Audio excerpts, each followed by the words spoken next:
Қалай? Енді Турцияға енді керемет 3-4 рет барып келдім. Бірінші жол, ең бірінші сәтім, бірінші Алла тағала деймін, екіншіден осы Ерсак компаниясының арқасында ең бір шетелге шыққан сәтім.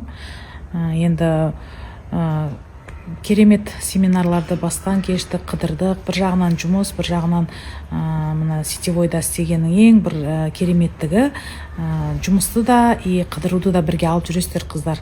Осындай керемет жерлерге шығам десеңіздер, осындай біздің Ерсак компаниясына келіп жұмысқа тіркеліңіздер, жұмыс жасаңыздар, жер әлемді көріп қайтасыздар. Бұл жалғыз Турцияға ғана емес, біз Дубайға да барып қайтқанбыз. Енді алда көп мақсаттарымыз көп, қаншама жерді, елді көргіміз келеді. Жұмыспен осындай нені бірге алып жүрген қандай керемет. Командаларыңызбен бірге жылдан жылға өсейіп, өніп, осындай жерлерде өсіп, өніп, қыдырып жүргенге не жетсін.